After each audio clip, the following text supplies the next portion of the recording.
nyonso tosekanaki na mosolo ya mboka Kongo ekoki tofungwani miso lelo tomoni bozoba nyonso tosali mpo ya kobongisa Kongo aveni ebongi tosala moto nyonso ata mwana Kongo ya mosolo mpembe ya nzoku Kongo ya bwanya nkasa ya mbila Kongo ya makasi. Voilà, merci mingi na balandi nyonso ya émission totombola RD Congo papa maman de kunyoso oyo bozwa kaliba kuya rolanda émission na biso totombola RD Congo. On est ensemble. Merci vraiment na ba soutien même na bat nyonso bazali banda na ba encouragement pour na totika et loko oyo ya biso te ezali émission na bino totombola RD Congo toza toujours au service de la nation. Alors Beka katolobaka biso na bino toza ensemble loko ekokabola biso ezakaka liwa lelo na zali ngamoko te na plateau na yebi que ezali premier numéro na JM télévision chaîne o elana mingi na kati ya République démocratique du Congo. En tout cas merci mingi na bande konyo sorto zala toujours ensemble pour que totombola RD Congo. Voilà na gauche na ngai na zali na acteur politique au babengi na Congo il y a Jean-Claude Pongo Ouazali Bongo, acteur politique et coordonnateur national les bâtisseurs unis pour le Congo au Tobengi na Pombo ya Big et autrement rapporteur il y a parti Congo Espoir au Ekambami Bongo na ministre porte et télécommunications ministre José Panda Kabang. Voilà tozali naye ensemble tozobetali solo Italie masolo ya mboka na biso et na droite na ngai nazali na ndeko Christian Clever Dondo président interfédéral de Kinshasa du parti CPD Congrès des Patriotes Démocrates. Oui, Kambami Bongo na ministre honoraire Mama Nestine Nyoka Kayiba. Voilà. Tozali na bango tokobeta masolo au Italie République démocratique du Congo toza que na 2 points au tokobeta lelo kasi na avant que totanga ba point au tokobeta na présenter bino pe na pesa bango mbote tokobanda na gauche ndeko Jean-Claude Pongo boni santé kini ezali mwana mboka Manix na sepeli lisusu ndenge au renouveler confiance epai na biso na premier numéro na JM télévision eza mbala liboso tokutana lisusu je crois depuis 2026 et bandi. Merci pour l'invitation. Merci beaucoup. Alors na droite na ngai nazali bonga ndeko Christian Claver Dondo ndeko Christian boni santé. Ndeko Manix santé Dondo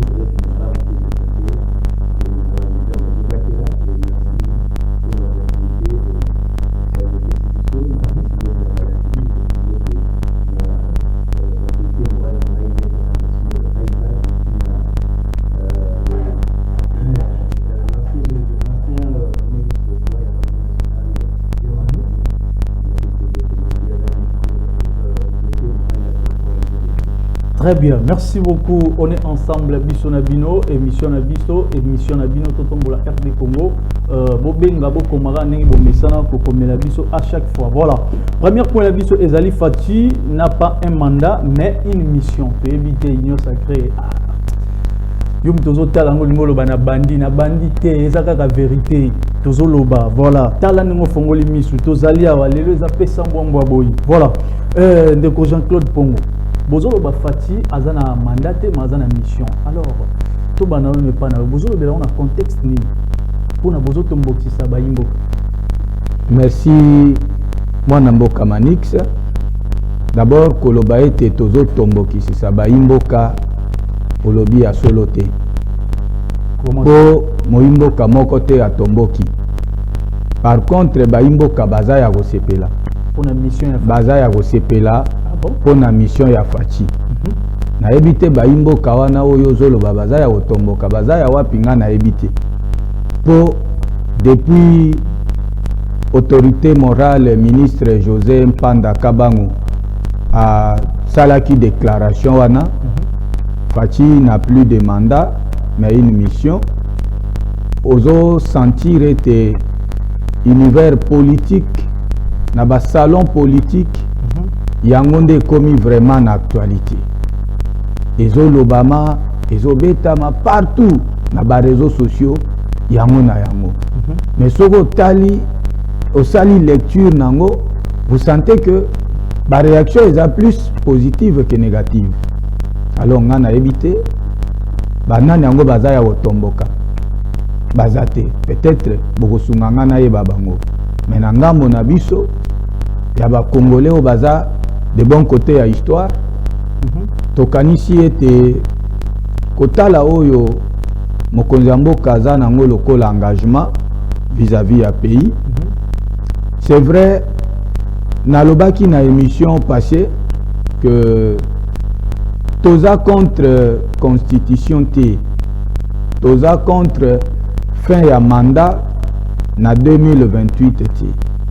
Mais réalité en face eza au-delà ya constitution. Réalité en face eza au-delà ya mandat. Domoni ministre José Mpanda Kabang a déclaré à Lobi, la place, tout se contenter, tous à la borner dans la limite constitutionnelle, il y a lié, tout pesa fachi mission oyo eza au-delà ya mandat. Parce que le mandat s'achève n'enge tolobi en 2028, mais biso tozo kanisete par rapport il y a engagement déjà, il y a lié à couper sa chance pour asilisa oya bandaki. Abandi bitumba ya munene depuis plus de 30 ans. Lelo mokili mobimba bayebi que moyini ya mboka RD Congo eza Kagame largué ba missionnaire na ye na est pe même awa na Kinshasa bazali. Donc vous sentez que tozalaki na état moko ya infiltration jusqu'à la moelle épinière. Nenge Fatia Lobaki, il y avait déboulonné le système. Moussala waneza en cours. Alors tokoki kokata été. Na yango de biso tozo continuer na déclaration na biso ya que au lieu ya mandat topé sa émission asilisa. Tango go silisa agokende. Est-ce que tant bozolo balikambo etali mission, donc c'est-à-dire que au pays alingi asala ezali parmi autres baka violation ya constitution ya constitution.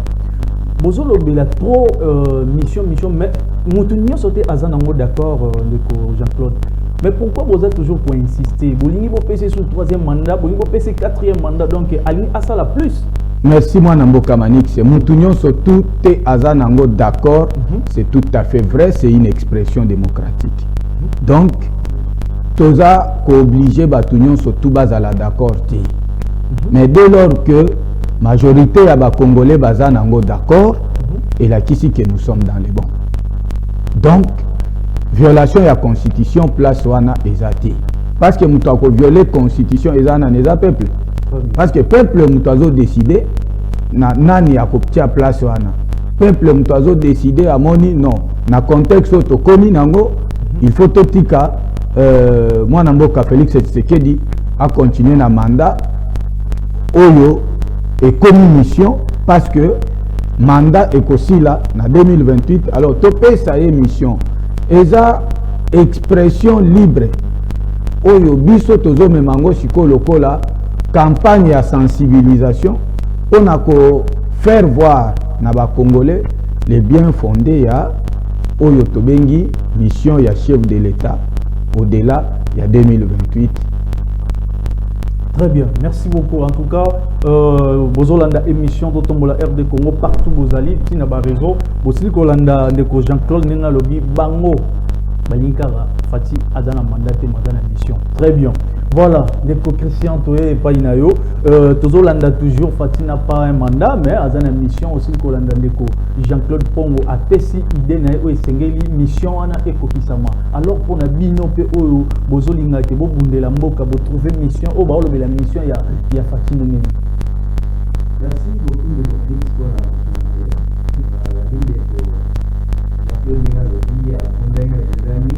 Abundani to alobi bien. Alobi délai pour les rien dit. Donc, parce que quand on va dire la réalité en face est au-delà de la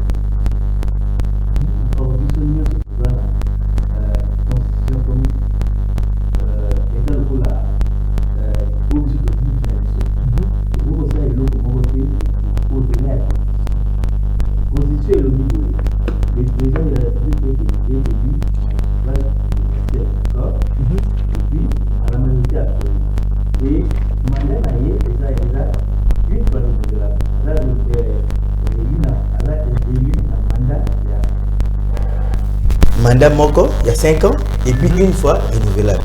Ndeko Chilombo azalaki élu en 2018, aïe en 2023, au sali sous autobengi élection, simulacre élection. Ndeko Chilombo a gagné 75 ou plus de 70% de voix, fois qu'il était en 2028. Donc comme il vers la fin, et comme Fachi n'a pas de mandat, mais Fachi a une mission. Je ne comprends pas. Bango, et là, on a une mission. Alors, il faut pas comprendre le mot. Tout celui qui dit ça, dans mon c'est un illettré politique. Oh, pourquoi?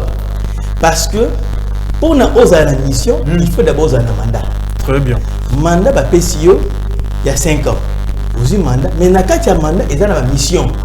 Mission na yo ezali ko sécuriser peuple congolais.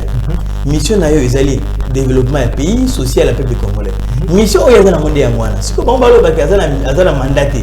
Donc on peut pas travailler au mission T ceux qui osana mandaté. Alors le mandat est dans le contenant et la mission est dans le contenu.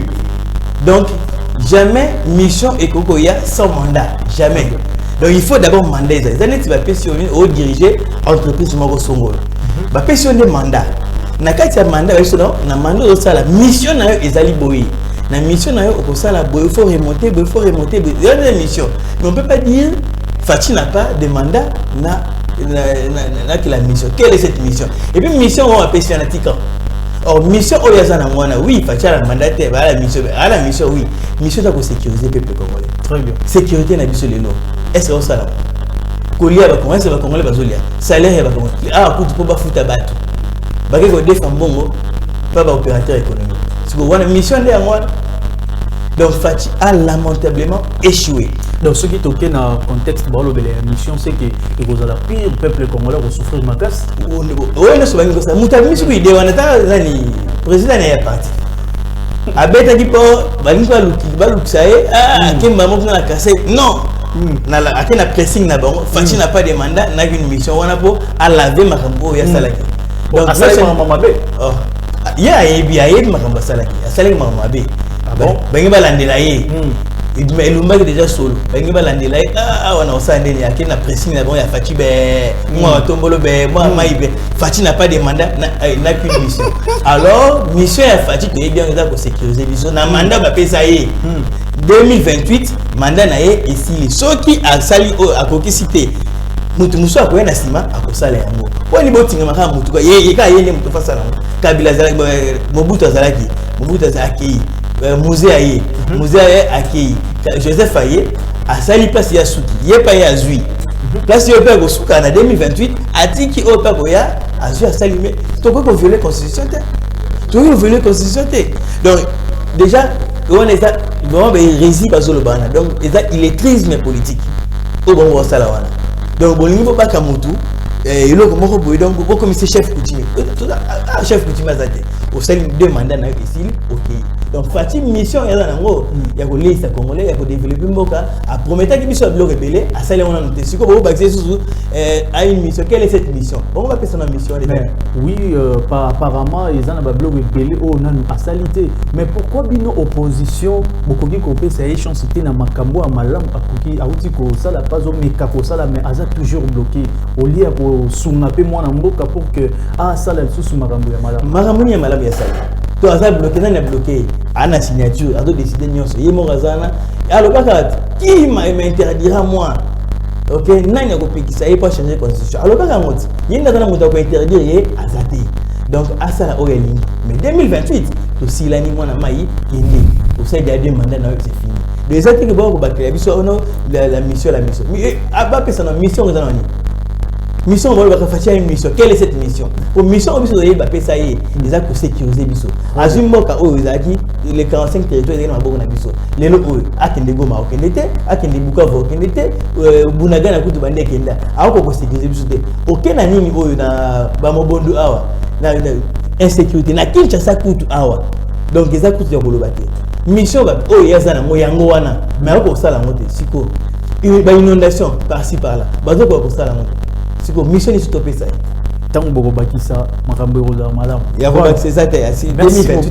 Merci beaucoup Ndeko Christian et toujours à mon Ndeko Jean-Claude 3 minutes toujours on a même point à biso il y a fait n'a pas un mandat mais une mission au Silikolanda Ndenge Ndeko Christian a outil Koloba il y a moi au Bakisa Likolo ezali pour que toi t'amènes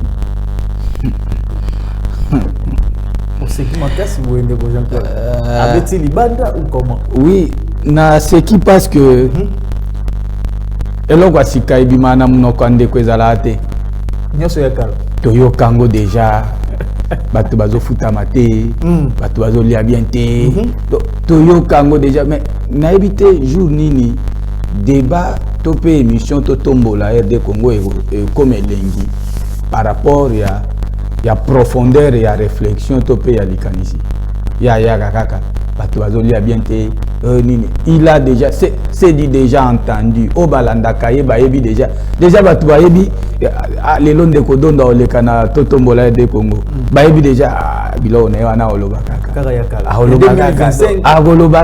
2025 kutu te 2024 2023 alobelango déjà depuis donc yé a changé te alors logo lazo comprendre concept émission te eza pasi pona o continuer na chemin wana comprendre oui donc tolobi clairement tango Félix Tshisekedi a eu mandat personne ne s'attendait na agression oyo bango moko bayebi place outil bango bayebi place outil bango nde bayebi kasi oyebi ba soi-disant opposant lelo baza baba soi-disant opposant mais baye makasi respecter bango quand même bango ko tient vraiment banani opposition tangelanga leader politique opposition yoyebi azate Jean-Marc Kabunda opposant Jean-Marc Kabunda lelo azoluka comme otambola na poto basangana basala dialogue et pas au gâteau avant de regretter pourquoi asala ki bêtise babengani ebisika zaki na ba institution na minita akomi oluka ndenge nini aozonga isusu autour d'une table avec Félix Tshisekedi bon loin de là en tout cas na linga okotsa bakombo ya batute na débat oyebi yango bien mais le col a touché mais nayebi que l'opposition n'existe que non azolengisa ayebi bien Félix Tshisekedi pe Félix Tshisekedi ayebi malamu alors azanelo moi osala te wana eza ba grimace lelo so Tshisekedi abengi yaka fini sala boya osala mais totikeli bango va continuer dans la logique na bango donc ça c'était seulement pour vous dire que opposition est athée très bien o bazo lukawana bazo lukande gâteau ba pesa bango par na bango pe ba kota na masolo ya pete kutu te ezati mais et ça là nga pas si tant na yo kaka ke babenga bango opposition pete ya pete sans opposition ezati mutuka affaiblir bango mais bango nde ba koki opposition te parce que opposant il faut la capacité à supporter très bien mon ndenge Etienne Tshisekedi azalaki Félix Tshisekedi na 2011 a renoncé na mandat en tant que député oyebi pour na obundela peuple donc opposition il faut la capacité à supporter mais la bango opposition na bino la bango opposition ceux qui te comprennent de Jean-Claude opposition au président Lobagi a pété ils ont a pété mais opposition na minute a ezate donc la même Martin oh ya pété les oppositeurs Jean-Marc Kabunda les opposants te yekutu kotanga oh là là yekotanga ete oh ya pété wana lelo bazwa manduki bazana Goma oya pete wana bango baza ya pete o batikali awa baza ba opposant oh là là bango batika donc awa opposition ezate batika biso yango na yebisa kabino c'est normal bolo baté bona mission mandat kasi mission yango na bongo bon mandat et puis mandango lelo ata toki élection face à qui il faut soit nani il y a Jean-Marc Kabunda nous avons frappé bango à 73% ya suffrage oyebi na population 73% sikoyo okende na élection yango po bundana nani na Félix Tshisekedi c'est pour vous dire que na minute awa élection eza priorité te eza priorité eza sécurité ya mboka. Et sécurité ya mboka, Tshisekedi a déjà déclenché un combat acharné contre Kagame na ba supplétif na ye nyonso tout. Lelo na minute awa Kagame azolala zolota Tshisekedi, azolala zolota Tshisekedi, azolala zolota Tshisekedi, nanga azolala zolota Tshisekedi. Donc bango nyonso tout bayebi te mais mwana mobali oyo to sala nini. Sikoyo muto yazo bangisa ndeko tozala sérieux. Soyons sérieux et sincères. Muto yazo bangisa parce que Kagame depuis très longtemps banda obanga mutu te. Mais lelo azobanga Fati Beto papa. Oh Kagame a commencé à passer discours. Kuna ozanga okotsa kombo ya Tshisekedi te. Donc c'est pour vous dire biso siko yango biso photos à maele. Tant que rêve ya Kagame eza amona Tshisekedi lisusu na pouvoir te biso sikoyo ba congolais il faut tous à la maele na aspect wana to comprendre que le fait Tshisekedi partir eza ko satisfaire attente topé intérêt à ennemi. Donc c'est dans ce contexte là tant que Tshisekedi sera au pouvoir munguna gozala mal à l'aise. Très bien. Donc batunde bazo comprendre te autre belle mission eza à pacifier mboka, à pacifier mboka. Kagame à reconnaîtra déjà Kagame à s'effacer définitivement, qu'il retire ses troupes, ses supplétifs, bango tout balongwa na mboka Congo. À ce moment-là totali ok ndeko Tshisekedi mission ozalaki nango ekokisami awa kende wana banani peuple. Très bien, merci. Peuple zane na ngamba Tshisekedi oya pesa ki 73%. Mais opposition pesa ba peuple yango kaka. Mais peuple oui mais peuple minoritaire. Peuple minoritaire c'est normal. Tolingi to citer na premier point na biso. Maintenant bino batu boza na mission. Merci. Biso pe tozara rapona Rolanda bino. Alors boza ko assurer peuple nini parce que tolingi to kata na point haut. Et tant que bino batu boza na besoin de mission. Boza o nini ko bimsi la peuple selon slogan na bino sou boye nango. Il bosse d'ailleurs de bon côté pour ceux qui et puis comme sous Fati azana mission pour assurer peuple nini oh papa eza likambo ya ko assurer peuple te mais il faut assurer peuple pour la peuple azana convaincu kasi opposer na eza na assurance ya ko pesa na peuple te pour peuple wana zo mona déjà oyo Tshisekedi abandi lelo partout même yeninga zana oyebi que depuis Munguna zo reculé à ça là sous commentaire talo baté lelo ba frappé Wilingoma bazate Makenga bazate ba o bango banda osenga yangwana tobunda très bien lelo donc assurance on a peuple za sous malobaté le peuple voit déjà ce que Tshisekedi fait sur terrain lelo bananga bazolela batutukuna bazolela donc et ça sous assurance à malobaté ce sont les actions de Tshisekedi qui parlent sur Otali ba université ezo tongama na Kananga na Mbujimai na Bunia donc toutes les universités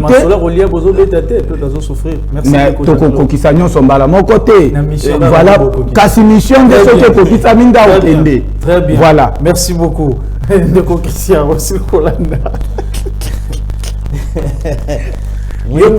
la mission fongola mission wala malamu voilà awa les actions de kokisia aussi Kolanda numéro Jean-Claude la 3 minutes parce que tu as un deuxième point de mission.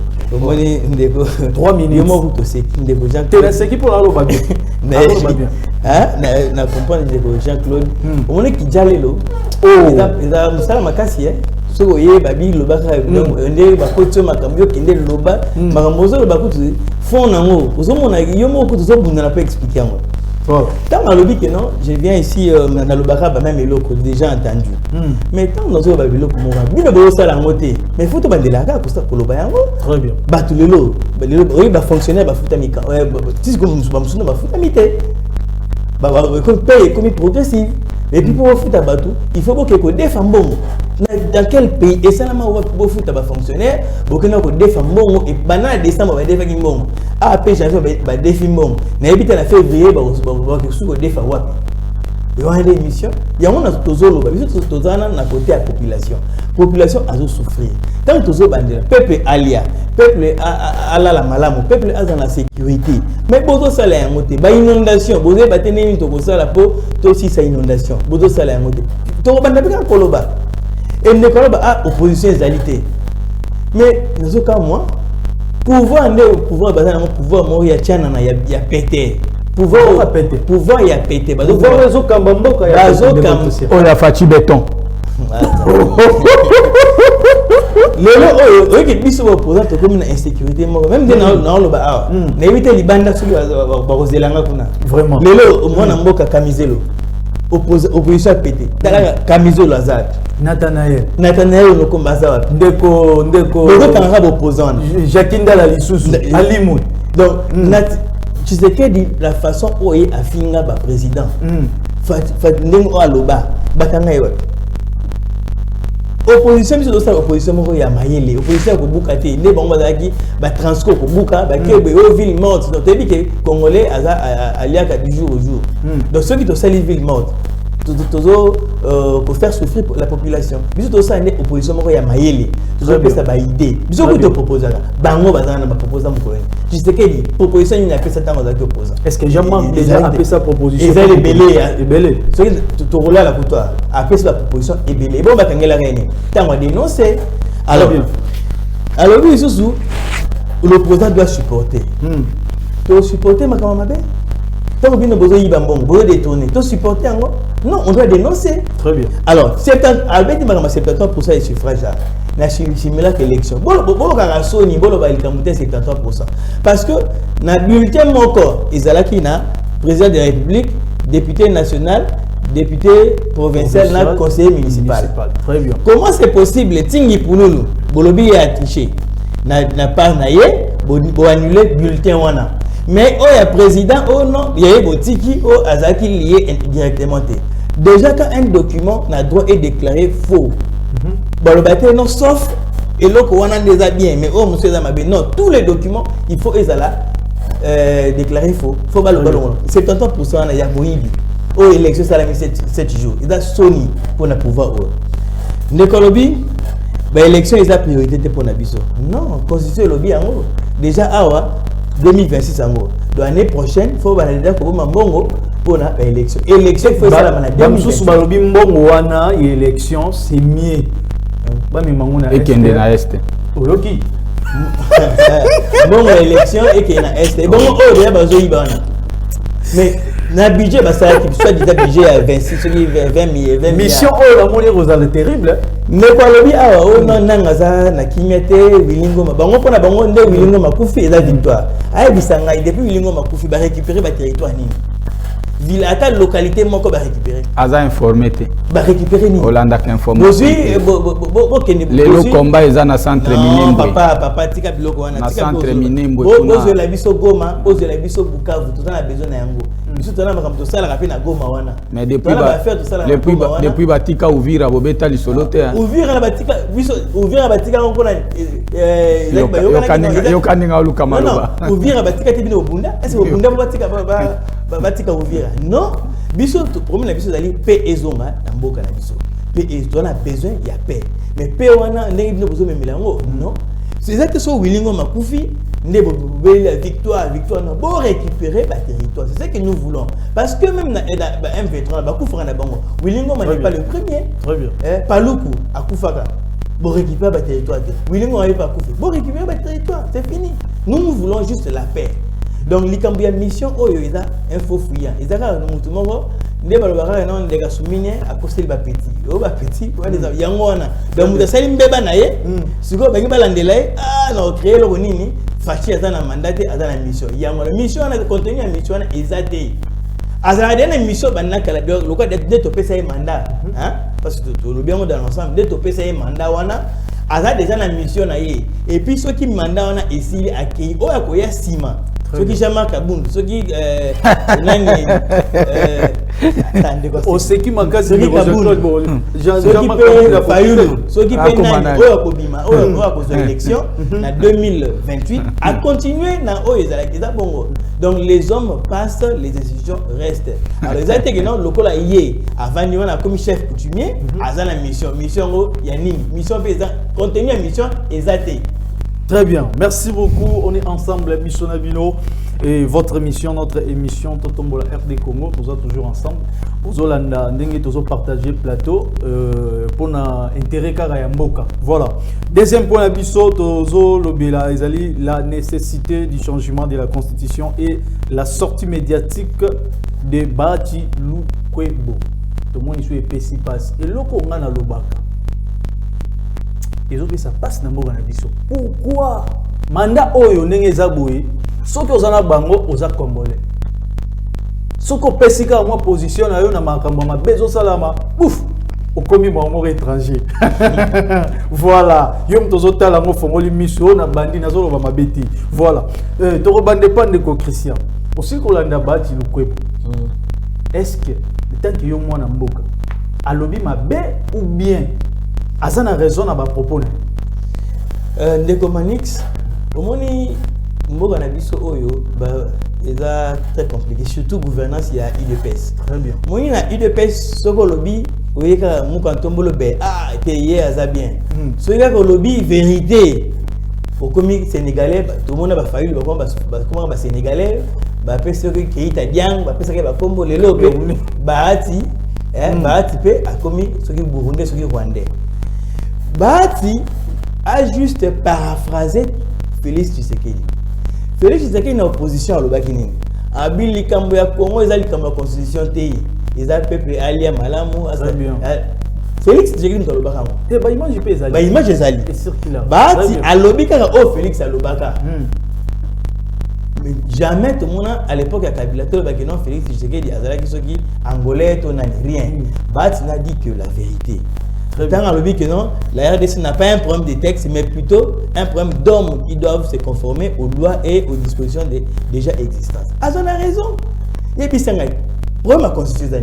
Oh, constitution, oh, c'est libre, non. Est-ce que, dans le minute, pour développer Mboka, la constitution est bloquée. Bah, parce que l'article, oh, la constitution, ils ont bloqué rétrocession dans la province. Jusqu'à aujourd'hui, la province pas sous rétrocession. Article la constitution na biso et petit si kozongi ça mbongo na ba province ba lo ba yango comme ça to ko changer. Qu'est-ce qui bloque maintenant la réalisation de grands projets à infrastructure malgré le budget au ba gonflé. Les constitution tout ça homme politique. Qui bloque les vrais contrôles parlementaires? Les lots contrôles parlementaires ils avaient. C'était tout le monde est commis sori ministre Aibi to Saliboé comme contrôle parlementaire comme Bachida. Ministre na dossier no lobini député qui na bureau ba PC mbongo allez dossier est là contrôle parlementaire ça m'a suscité. Qu'est-ce qui bloque la justice contre les détournements des publics? Ba détournement est-ce que la constitution était bloquée non Tony? Rien. Maintenant qui empêche au ministre de réaliser le projet retenu dans le secteur na bango malgré crédit ba pesa bango. Et il est bloqué. De l'autre côté, ba pesa biso article in la constitution est bloqué. Qui autorise au ministre d'utiliser le dépassement budgétaire? Rien que n'a pas fait fonctionnement. Au-delà de la signation na bango, ni n'est bloqué. Les Cambodgiens la constitution au Tshisekedi ici à l'Obayango. Qui est la constitution et Mboka aux amours constitution des textes des années bateaux. Moïse de l'équipe trop na Mboka. Bazali ko yiba. Yango moni ba comme Luka va changer constitution pour bazwa. Va continuer la mission là pour ceux qui ont changé la constitution allez au mandat par exemple il y a un chef de l'état il a 5 comme 7 ans allez tout part et compter comme à 0 compte à rebours c'est de continuer ils a plan na bango la télé là qui Kabila pour changer la constitution les lots bango sous baïwan mbata lo baboye abi c'est lui qui va penser à réviser la constitution est semblable à quelqu'un qui pense violer sa propre mère. Voilà André Mbata dans l'opposition. Les lots André Mbata aïe sous oh non faut pas changer de constitution mais je me demande deux fois je me demande dans mon côté on a ma profession nous avons des professeurs illettrés on a vraiment bien vandi Mbata d'autant sangai ma cambio mon lobby les oyo lobby sur changer alors on peut penser pour réviser la constitution, elle a semblable à Moutou, elle a pensé qu'on violait sa propre mère. Alors, on vidéo les alliés. Très bien. Mais le lot, c'est qu'est-ce qui a fait que le discours ait changé? Parce que, il est déjà soupe ça, bon, on a le lait. Donc, Balingi va continuer à faire la constitution, ils ont un problème. Le problème, il y a Congo, ils allaient battre, ils battent à lobby. Le lobby a commis Rwandais. Bah, fini. Mais, hier, Maradona, il y a un député belé. Tant que majorité, mais les lots a commis ennemi. Donc, les premières constitutions, tant qu'on est au Maloba, après ça, il y a un article où ils ont empêché que si ça va inondation. Ils ont empêché que ça va tout malam. L'article, on a besoin. Parce que on a ça dans le pour vendre le pouvoir. Donc, on est faux fouillant. Batika, donc 2028, élection Salami, où a gagné. Et voilà ce que j'ai. Très bien, merci beaucoup, Ndeko Christian. Jean-Claude Orlandi, Ndeko Christian, à Palolia. Pour Nabino, parce que tu peux à zapper na l'union sacrée, tu peux à zapper na bino, mais que la vérité na est comme ma bé pourquoi? Moi, Namboka Manix, dans mes habitudes, je vous ai toujours dit que tant qu'on a une émission, un débat, je n'aime pas parler des individus, mais des idées. En contexte Oyo, je me permets quand même de placer un mot dans la déclaration du sénateur Bahati Lukwebo. Oyo, aza moko ya ba professeur na mboka na biso. Naozwa kaka moi aspect moko ya syllogisme. La RDC a un problème d'homme. Or, Bahati Lukwebo est un homme. Conclusion est que Bahati, c'est aussi un problème. Bahati, c'est aussi un problème. Problème nan. Non. De quoi comprendre? Syllogisme est correct. Ce qui est de ces un problème, il y a bateau. Et que Bahati aza moko ya bakambi. Donc Bahati lui-même constitue un problème. Yekutu aza na ba problème ebele. Parce que na mission na en tant que professeur qui est censé couper sa mboka na biso un type d'homme modèle, yemoko en passant par l'institution où a occupé. Depuis Mobutu Tilelo, Yenning Azana et Tikali Kaka, comme président de la République, tous les autres postes dans ce pays, le vieux Bahati Lukwebo a occupé ça. Alors, c'est son point de vue. Je ne réagis pas comme ceux qui pensent peut-être dans la rue, c'est son point de vue. Et c'est un point de vue d'ordre démocratique. Et c'est ça la beauté de la démocratie. Ceux qui les lobes à s'en prendre naïe, pour nanini à lobby, bisoba intellectuel, faut comprendre comme une expression démocratique. Nenge moko bango bazo s'en prendre na déclaration ya moi Mboka José Mpanda. Fachi n'a plus de mandat mais une mission. Bango bazo s'en prendre na ye non. Bazo ils l'ont traité de tous les mots.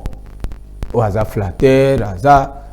Donc vous sentez que même sénateur Bahati Lukwebo na ranaye à comprendre que eloko yo José Mpanda abimisi eza yango, eza bongo. Parce que c'est un professeur. Yango to yebisi bandeko ke concept wana ekomi philosophique.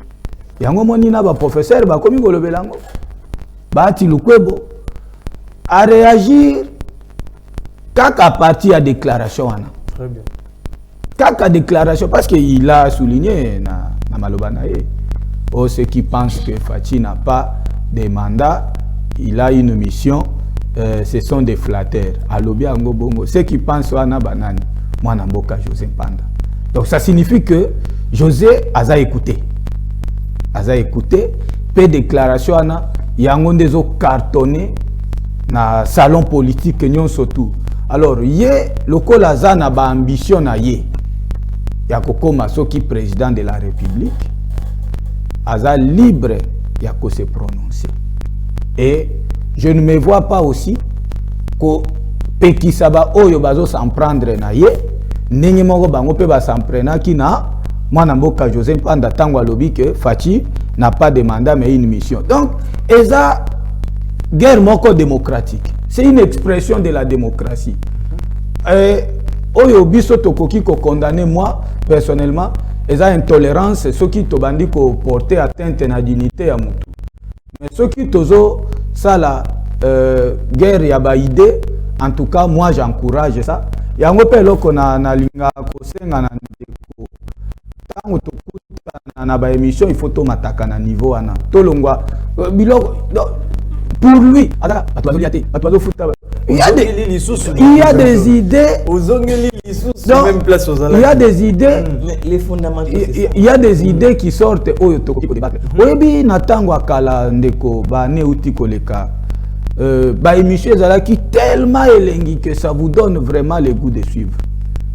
Mais lelo et comme il y a une émission qui boye beaucoup taina bandeko Christian pour ça ga eloko angwe si la tokende po oh comment donc Christian a bien cette mission dans Maloba ou bien yete bango nyonso ba soi disant ba opposant wana tango bazo leka tango ba soi disant po ba luka gâteau oh là là ba soi disant lelo ninga zana so pesier ka gâteau même soi disant chef na yewana soki kaka ba vandi siye.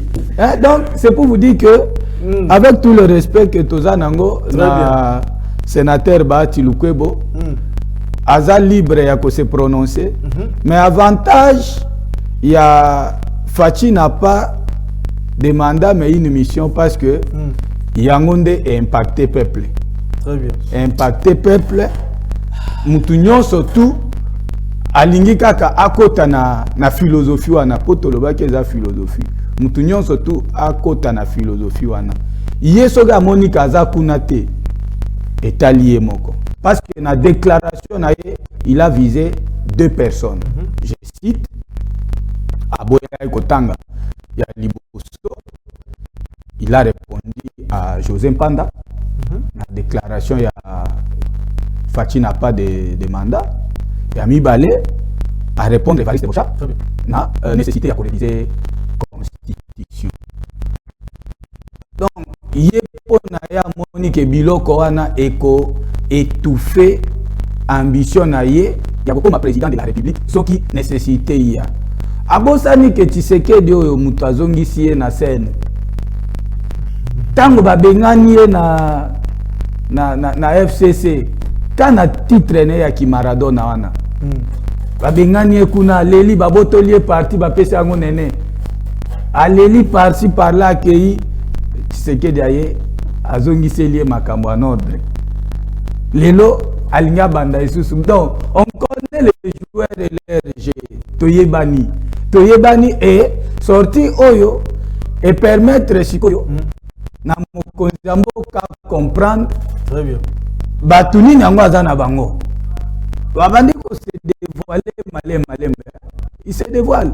Bazaya kebele bayaki ebele. Mais lelo oya mabe bazo kende. Yepe soga okende, il est libre. Il est libre. Nakota na nécessité de changement de la constitution. Oh, eza sujet moko hein. C'est le même sujet, déclaration nécessité de changement de la constitution. Changement topé révision de la constitution. Changement topé révision de la constitution. Ezope sabango kanda na nini. Ezope sabango kanda na nini. Constitution eza texte figé te. Ba motivation ya révision constitutionnelle. Toza na ba réalité oyo ezo pousser batu ba réfléchir sur le changement de la constitution. On peut changer la constitution pour s'adapter na évolution de la société.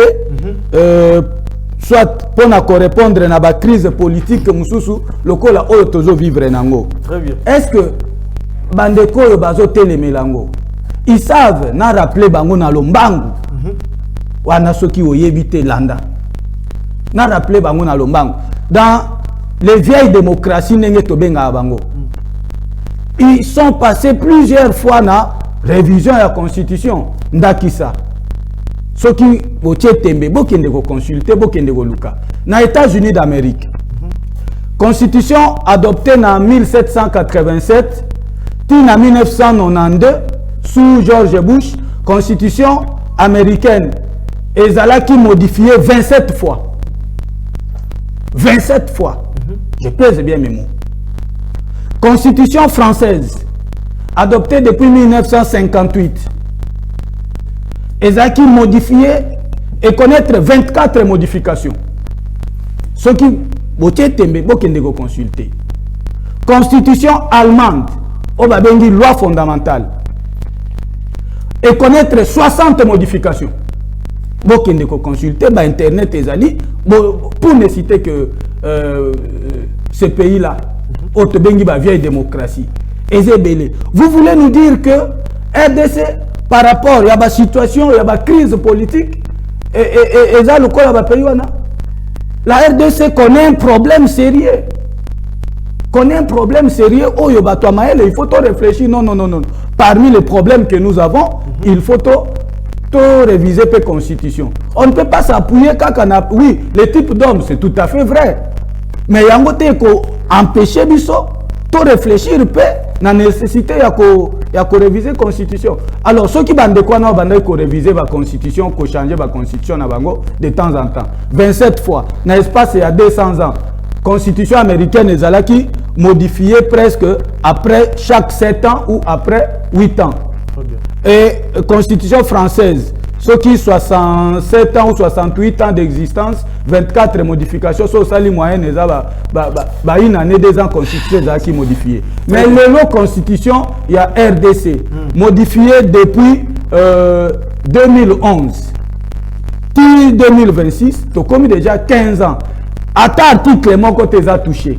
Ceux qui les va réfléchir que, bon, il y a lié face à la réalité en face, to changer constitution to longola ba article mususu oyo pesa banguna occasion yako matsape mungongo baloba ceci cela contre la République démocratique du Congo ezo pesa bango kanda na nini. Vous voulez nous dire que qu'on réviser constitution est tabou? Ce n'est pas un péché. Ça doit répondre aux besoins de la société parce que constitution oyo et oumeli pe makamunenge zo kende. Nécessité à réviser yango ezali et cela ne relève pas tozana posa ya vie à opposition te parce que comment ça vous dans la vie tozana posa ya vie à opposition te il marchera sans opposition parce que cela na répondre yo na article 218 ya constitution na biso lobi que initiative ya révision à constitution et ko na président de la République et ko na gouvernement adopté na conseil des ministres et ko na assemblée les deux chambres réunies en congrès, soit une portion, il y a 100 000 signatures de la population. On a coupé à Tabiso Congo, espoir Toko Salango, tu récolter 100 000 signatures, tu côté ici, assemblée à se réunir, à étudier nécessité, puis tu l'équipe modifier. Donc, très bien. En cette matière-là, opposition, Azelaka Kazala Makasi, pour abongisa, oya kokiko bongisa, mais constitution tout modifier yango. Très bien, donc vous voulez la copie coller. Bamboka wana ba modifier pendant 60 ans yango bino pe beaucoup mi kosala ba copie boye la biso na kati ya mboka. Te bamboka wana to benya ba vieille démocratie. Donc bazo servir exemple na ba démocratie oyasika. 1960 2026 pratiquement combien d'années 66 ans seulement. Mais Bambo sali ba plus de 200 ans na démocratie se compagnie bango pour na lité to landa bango tango bakenda akenda olela na France azo tambola na États-Unis bazo tambola partout siko ozolo baketo copier bango teneni. Très bien, merci beaucoup Ndeko Jean-Claude Ndeko Christian aussi Kolanda Ndeko Jean-Claude ndenge à propos lina sentir vraiment que atomboki au pena comme pesa mbwa boy alors Tout est possible. Beaucoup. Oui. Tu peux sa chance na président de la République, Fatou Béton. Voilà. Hollandine de Jean-Claude Marambalobi. Il s'est passé. Il a évité. Tout passé. Alors, ne va lobby à Bavier. Tout passe pas pour qui matière. Non, tout passe pas.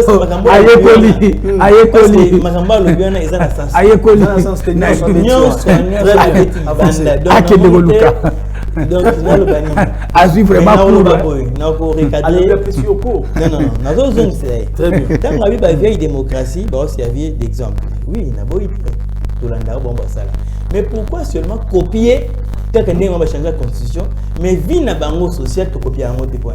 Très bien. Ndenge bango bon par exemple non. Bango sur les transports, ndenge ba organiser transport na bango, ndenge ba organiser sécurité na bango. Pourquoi tu dois copier ba vieille démocratie tu dois copier kaka ndenge bango ba changer la constitution na bango, ceux qui 24 fois, 60 fois et 27 fois. Pourquoi seulement prendre cette partie? Alors ceux qui bolanda bango pe na nyoso. Très bien. Bolanda bango pe na nyoso. Mais bien bon la partie pourquoi? Ndeko alobi ndenge batu France a changé 24 fois tout ça bisopé et ça nécessaire tout changer. Mais pour quelle raison? De to vaniga non? To changer ga. Ba changer le logo to moni que ah moi na sala boizate na sala mais mobé ko do pekisanga. Bo vandi bo so ate. On a bien la population. OK, pour na bien la population. To changer yango, to changer. Faut appeler ça dans l'article Oyo, ba moni qui sont dérangés bango pour faire développer le pays. Mais jusque là ils ne disent rien. Article sur le PCA constitution attends. Après ça article ni ils sont bloqués bango pour développer le pays. Article ni ils sont bloqués bango pour cette inondation. Nakali bossa parler du peuple na place que les deux chambres et se réunissent. Ce que vous les bêtes les kawana te. Bilo ko ezoto motisé Jean-Claude Abio alors akelo comme ça. Na zo ngi saende na wana. Après ça biso jusque là à lobby l'autre. Bon changement pas ici au changer constitution. Pour quelle raison? Et là on est obligé ma be wana. Moni ma be. Et là on est. Donc c'est ça et puis abi le bac là moko libosabi mbongo ya élection fait qu'il y a est non? Mais tant qu'on peut changer, soit disant constitution, il faut aller à un référendum. Référendum, il faut des élections. Auto ça. Parce que moi, il y a comme une contradiction. Quelque part, vous avez la guerre, il faut aussi sa guerre dans l'Est. Et ça nécessaire, c'est un référendum. Constitution changée qui en 2011, qui a un référendum. Article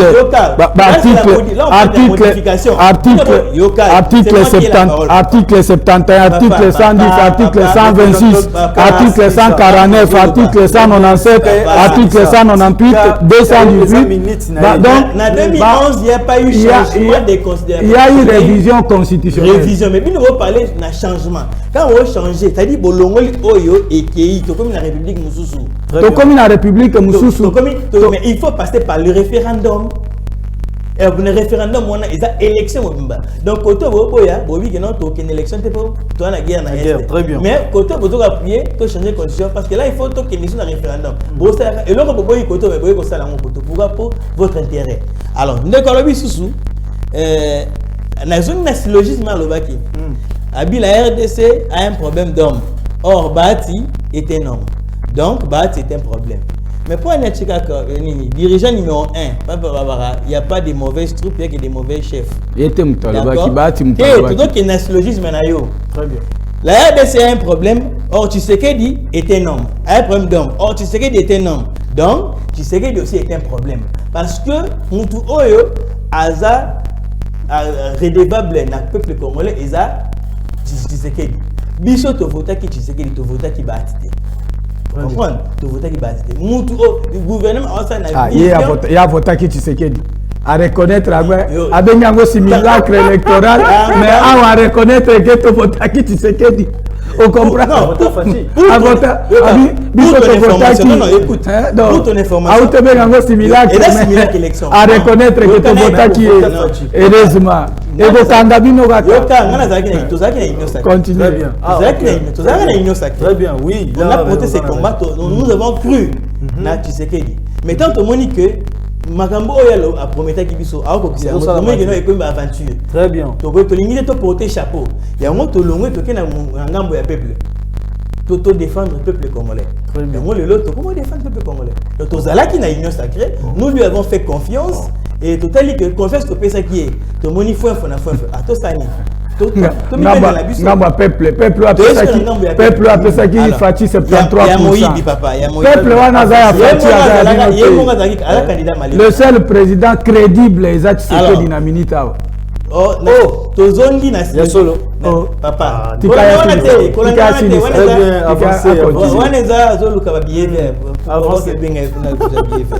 Alors, dans un syllogisme donc, la place à Tchaki Komba Bahati, le numéro 1. Le numéro 1, c'est Tshisekedi. La RDC a un problème d'homme. Or, Tshisekedi est un homme. Donc, Tshisekedi est un problème. Voilà le syllogisme et malam. Alors, alobi boy, alobi ne l'autre mot alobi, faut tout le côté changer l'article aux OP ça va ennemi le fait qu'il y a aussi la voix tout ça là tout changer. Après c'est l'article en moteur. Dans mon état l'article moi mais après ça biso l'article on a osé vous permettre est-ce que bah ennemi va aussi la voix. Tant que alobi que non les cambu ya guerre ya STO bah dialogue tout ça là les premières années bah même ceux qui toquent dans dialogue tozongaka toujours makambo tolobaki tozongela ngo pourquoi parce que tourner respecter maloba na bango c'est ça le problème. Donc Bahati a raison, Bahati n'a pas tort. Tu sais qu'il aussi avait raison en son temps tant lobaki que la RDC est un premier texte est un premier Batu et il y a lobby awa idée on écoute la présidente Tobomité alobaki on a je crois en janvier 2025 qui va m'interdire moi, les garants de la nation, à ne pas faire ça. Alors, si les lots, déjà, tout na centre nganda pour ba revoir. Si le boss va changer tout à l'heure, va changer. Est-ce que mais opposition au possible de changer la constitution lorsque tous on a un problème et belé la carte mboka na biso. Si mon ko ya ba problème wana na uti koloba awa, mon ko ya ba motivation pour na pour changer la constitution, ils ont réponse à des crises politiques ou sociales. Or, nous faisons face à la crise politique, la crise sociale. Alors, il est nécessaire que tout touche aspect de la constitution. Parce que l'article est une crise. Après, c'est l'article est une crise. Mais crise est une organisation qui est utilisée par Rwandais. À Kotsibino Namboka pour déstabiliser l'institution entre autres le président de la République. Là, Topes Bahati raison, c'est le problème d'homme, ce n'est pas les textes. Mais le problème, quand c'est le problème d'homme, le problème d'homme, Bahati, Bakabunde, pour Kabunde, Azad premier vice-président, premier vice-président, Azi Bamongo Nae, Atongi, Bavila, Nakingabwa, tout ça, les lots à lobby, non, le pays va mal.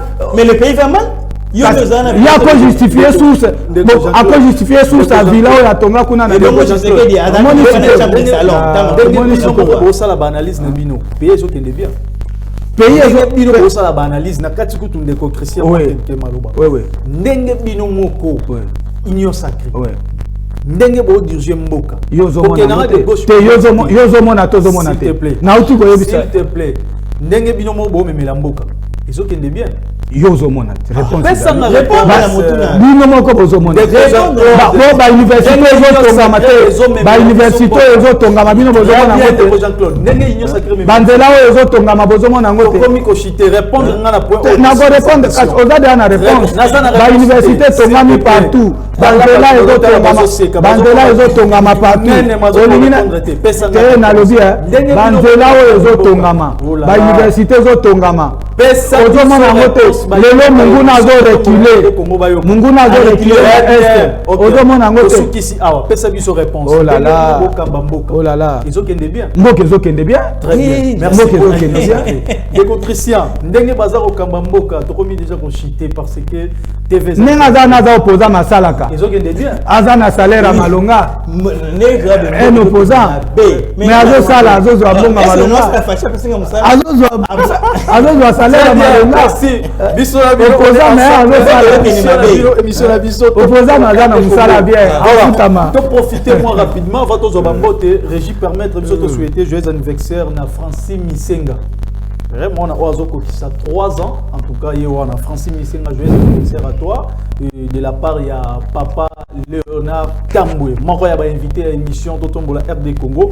Émission Totombola RD Congo et souhaité au pays joyeux anniversaire. En tout cas, nous avons la bénédiction Licolo. Merci. Ndeko Christian, moi Dembote aussi ici. Et puis Ndeko Jean-Claude P. A repris sa moi Dembote.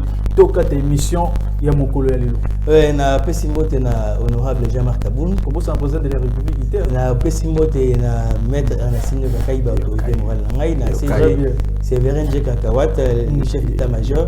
Et puis na Pessimbote na Lorette Moujinga, madame Nangai. Et puis na maman Nassi. Ah, donc madame Azamoulouba. Maman c'est madame Moulouba. Ah, mais puis maman Nassi et l'école là, donc la PCP Mbote. Très bien, merci beaucoup Ndeko Jean-Claude Modembote. Bon, merci moi Namboka Manix. Bambote nanga lelo eza spécial à l'occasion ya mois de la femme. Très bien. On a souhaité joyeux mois de la femme na basignon surtout ba maman surtout ya Congo. Très bien. Particulièrement ba maman ya Congo Espoir. Très bien. Au bazo bongisa activité na bango na cadre ya célébration ya journée internationale des droits de la femme.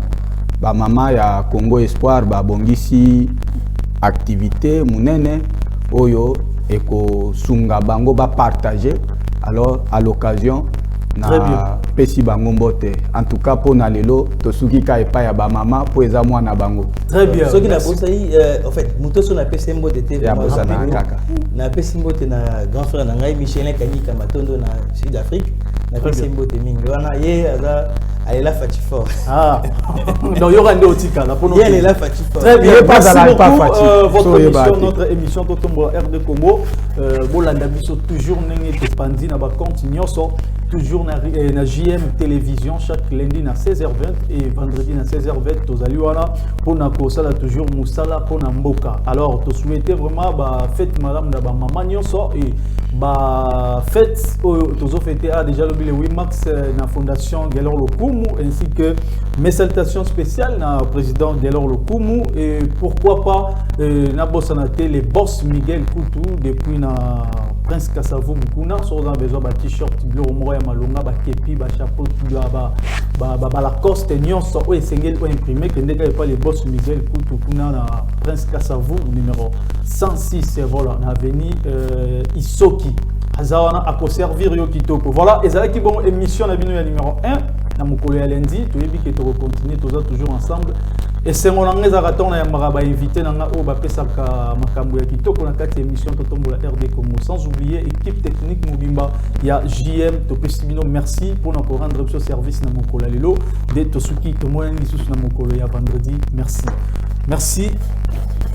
Cordon Jean-Claude Pongo. Merci moi Namboka Manix. Merci Saint Claver. Malgré tout babal et l'équipe Milaï, tu vas continuer à moi.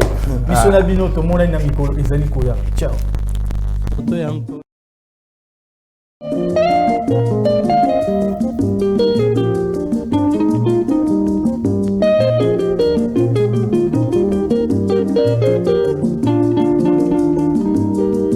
mikolo tosekanaki na mosolo ya mboka Kongo ekoki tofungwani miso lelo tomoni bozoba nyonso tosali mpo ya kobongisa Kongo avenir ebongi tosala moto nyonso ata mwana Kongo ya mosolo mpembe ya nzoku Kongo ya bwanya nkasa ya mbila Kongo ya makasi moto ya